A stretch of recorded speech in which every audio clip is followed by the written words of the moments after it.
জয়গুরু। এই আলোচনার মধ্যে জ্যোতিষ শাস্ত্রের একটি দিক আপনাদের সামনে তুলে ধরব। জ্যোতিষ শাস্ত্রে যে রাহুর দোষের কথা বলা হয়েছে, এই রাহু আমাদের যে জন্মছক, সেই জন্মছকের কোন স্থানে অবস্থান করলে কেমন ফল লাভ হয় এবং কোন বিশেষ বিশেষ সংকেত আমরা লাভ করে থাকি এই রাহুর দোষের কবলে পড়লে, বা বাস্তুর যদি দোষ থাকে, বা আমাদের জীবনে যদি বিভিন্ন রকম সমস্যা সবসময় লেগে থাকে, রোগ যদি লেগে থাকে, যদি আমাদের জীবনে সফলতা বাধাপ্রাপ্ত হয়, অর্থাৎ যে কোনো কাজে যদি আমরা বাধা পাই, এই সমস্ত ক্ষেত্রে কিন্তু বিশেষ কিছু নিয়মকানুন মেনে চলার মধ্য দিয়ে আমরা মুক্তি লাভ করতে পারি। এছাড়া এগুলো কেন হয় সেটা কিন্তু আমাদের আগে জানতে হবে। জ্যোতিষ শাস্ত্র মানে আমরা আজকে আলোচনা করব এই জ্যোতিষ শাস্ত্রে কোন বিধিবিধান দেয়া হয়েছে, বা কোন বাড়িতে এই রাহু কেমন ফলাফল দেয়, চলুন আমরা প্রত্যেকে জেনে নিই। জ্যোতিষ শাস্ত্র মতে রাহু একটি ছায়া গ্রহ, যা জন্মছকের যে ঘরে অবস্থান করে সেই স্থানটিকে যথেষ্ট প্রভাবিত করে। বিশেষ করে রাহুর যখন মহাদোষ থাকে, অনেকের দেখবেন এই রাহুর দোষ লেগে থাকে, তো যে সমস্ত জাতক জাতিকারা এই রাহুর দোষের কবলে পড়েন তারা কিন্তু স্বাভাবিক অবস্থায় থাকতে পারেন না, নয় কোনো বাধা পান, নয় রোগ শোক জ্বালা যন্ত্রণা আসে, নয় কোনো সমস্যা দেখতে পাওয়া যায় তাদের জীবনে, এরকমটা হতে থাকে। তাদের তখন ভালো মন্দের বিচার বোধও কিন্তু কম হয়, ভালো মন্দ কোনটা সেটা বুঝতে পারে না। তারা তখন তাদের রুচির বিপরীতে ভোগের প্রতি আকৃষ্ট হয়, অর্থাৎ খেতে পড়তে ভালোবাসে, ঘুরে বেড়াতে ভালোবাসে। দেখুন, রাহুর দোষ যখন লেগে থাকে তখন বলা হচ্ছে যে এই জাতক জাতিকারা যাদের উপর রাহুর দোষ লেগেছে তারা কিন্তু খেতে পড়তে ভালোবাসে, ঘুরতে ভালোবাসে, অর্থাৎ সংসারের প্রতি মন থাকে না, কোনো সুকর্মের প্রতি মন থাকে না, তারা কিন্তু কোনো ভালো কাজ করতে চায় না, বা কোনো দায়িত্ব কর্তব্য এই সমস্ত জিনিসকে কিন্তু তারা মেনে চলে না, সমস্তকে এড়িয়ে চলার চেষ্টা করে। তো চলুন আমরা জেনে নিই জন্মকুণ্ডলী, অর্থাৎ আমাদের যে জন্মকুণ্ডলী রয়েছে কোন লগ্নে রাহু কি ফলাফল দেয়। দেখুন, এই যে জন্মকুণ্ডলীর ছকের কথা বলা হচ্ছে, আপনাদের প্রত্যেকে যাদের কুষ্টি রয়েছে তাতে দেখবেন পেয়ে যাবেন। তো সেই কুষ্টি অনুযায়ী দেখবেন 12টা ঘর রয়েছে। প্রথম ঘর, দ্বিতীয় ঘর, তৃতীয়, চতুর্থ, পঞ্চম, ষষ্ঠ, সপ্তম, অষ্টম, নবম, দশম, একাদশ, দ্বাদশ, এই 12টা ঘরে আপনার জন্মকুণ্ডলী অনুযায়ী প্রথম ঘরে যদি রাহু থাকে তাহলে বিজয়ী, কৃপণ, বৈরাগী, কমজোর মস্তিষ্ক আপনার হবে। দ্বিতীয় ঘরে যদি রাহু থাকে হিংসা ভাব লেগে থাকবে, আপনার মিথ্যা কথা বলার বেড়ে যাবে।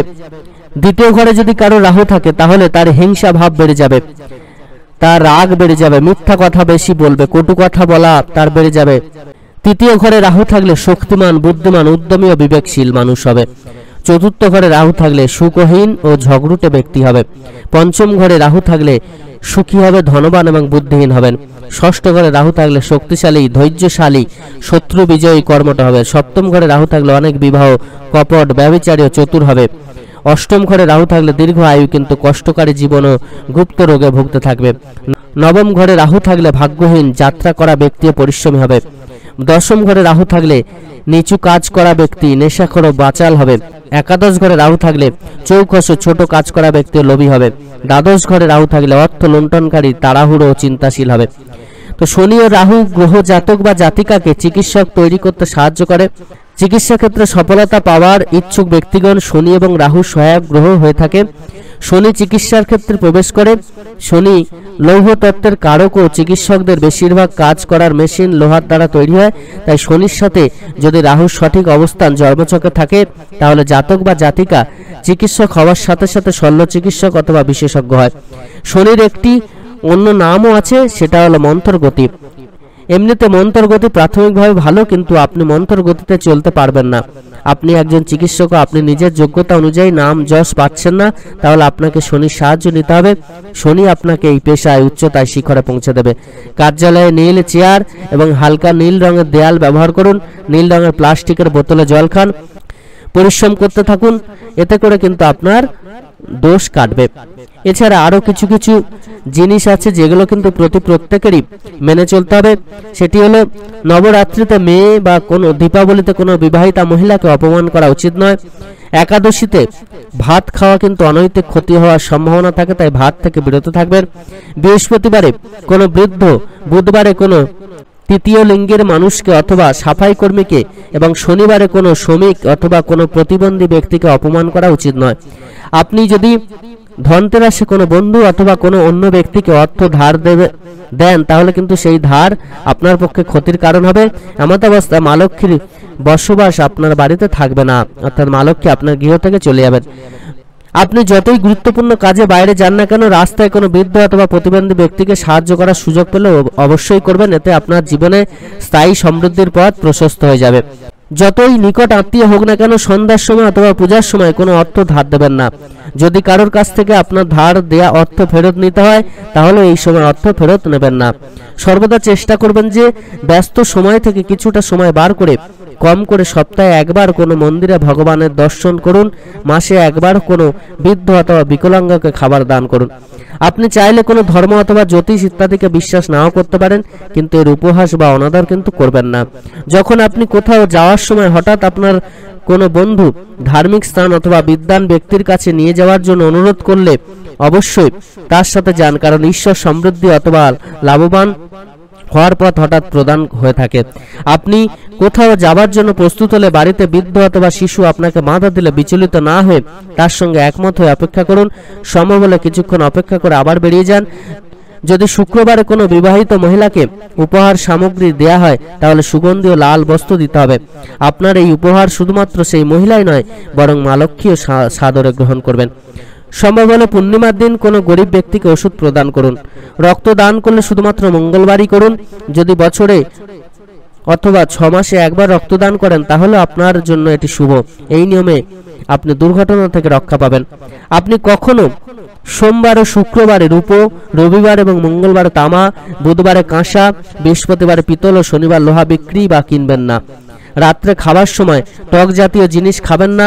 এর ফলে আপনার অনেক ধরনের সমস্যা হতে পারে, অনাবশ্যক অর্থ খরচ হতে পারে। আপনি যখনই কোনো অনুষ্ঠানে খেতে যাবেন তখন বসে খাবার চেষ্টা করবেন। আজকের বর্তমান যুগে দাঁড়িয়ে খাওয়া একটি ফ্যাশন পর্যায়ে চলে গেছে। এভাবে দাঁড়িয়ে খাবার অর্থ আপনি অন্যের সাথে সাথে মা অন্নপূর্ণাকে অপমান করছেন। এই জন্য এই ত্রুটি কখনো করবেন না। আপনি কখনো আগুন অথবা সূর্যের দিকে মুখ করে জল প্রবাহিত করবেন না। কোনো গাছ অথবা মন্দিরের সামনে মূত্রত্যাগ করবেন না। এই ছোট ভুলের জন্য আপনি কিন্তু ভবিষ্যতে সমস্যায় পড়তে পারেন।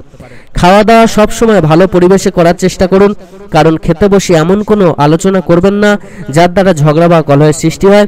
এর ফলে ক্রোধবশত কেউ খাবার থালা ছেড়ে উঠে গেলে মা অন্নপূর্ণাকে অপমান করা হবে। দুধ অথবা মিষ্টান্ন সেবন করে অথবা সুগন্ধি ব্যবহার করে কখনো বাইরে যাবেন না, বিশেষ করে কোনো নির্জন স্থানে। আপনি এটা ভাববেন না যে দিনের বেলায় যাওয়া যেতে পারে। দিন হোক বা রাত, আপনার এই ভুলের কারণে গভীর সমস্যায় পড়তে পারেন। অনেক সময় এমনও দেখা গেছে যে যারা কোনো স্থানে ঘুরতে যাচ্ছেন, পথে কোনো পুকুর বা জলের স্রোত দেখা গেলে তৎক্ষণাৎ সেখানে স্নান করার লোভ সামলাতে পারেন না, কিন্তু পথে এরকম জলে স্নান করলে গভীর সমস্যায় পড়তে পারেন। বিশেষ করে স্ত্রী জাতিদের এই বিষয়ে সচেতন থাকতে হবে। সেই জন্য আপনাকে পরামর্শ দেওয়া হচ্ছে যে কোনো অজানা জায়গায় জলাশয় বা পুকুরে স্নান করবেন না। কোনো অপরিচিত ব্যক্তির কাছ থেকে খাদ্যবস্তু গ্রহণ করবেন না, যেমন কলা, আপেল, লবঙ্গ, এলাচ ইত্যাদি, কারণ এই সামগ্রীর সাহায্যে অনেক প্রকারের তান্ত্রিক কার্যকলাপ করা হয়ে থাকে। আপনি চেষ্টা করবেন ভজন বা পূজা পাঠের সময় কোনো শিশু না কাঁদে বা কোনো প্রকারের হইহট্টগোল যেন না হয়। এমন পরিস্থিতিতে বাড়িতে দারিদ্রতার কালো ছায়া নেমে আসে। সপ্তাহে কম করে একবার পরিবারের সকল সদস্যের অবশ্যই একসঙ্গে বসে খাওয়া উচিত। এতে আপনার পরিবারের ভালোবাসার সাথে সুখ ও সমৃদ্ধি বৃদ্ধি পেতে থাকবে। এছাড়া বাড়ির প্রত্যেকেই কিন্তু অতি অবশ্যই নাম জপ করতে ভুলবেন না। নাম জপ অতি অবশ্যই করবেন এবং পরম দয়ালের বলা প্রত্যেকটা বিধিবিধান কিন্তু মেনে চলবেন। এতে করে আপনার সমস্ত প্রকার রাহুর দোষ কেটে যাবে, সমস্ত প্রকার সমস্যা থেকে আপনি কিন্তু মুক্ত হতে পারবেন। তো জ্যোতিষ শাস্ত্র মেনে আপনারা যদি এই বিশেষ কর্মগুলো পালন করতে পারেন তাহলে কিন্তু বিশেষ ফল আপনারা লাভ করবেন। এটা কিন্তু জ্যোতিষ শাস্ত্রের বিধান। আপনারা অতি অবশ্যই যারা জ্যোতিষ শাস্ত্রে বিশ্বাসী তারা মেনে চলবেন। তারা এরকম ভাবে কর্ম সকল ইষ্টপ্রাণ দাদা মায়েরা প্রত্যেকে খুব ভালো থাকবেন। পরম দয়াল আপনাদের প্রত্যেকের মঙ্গল করুন। জয় গুরু বন্দে পুরুষোত্তমম।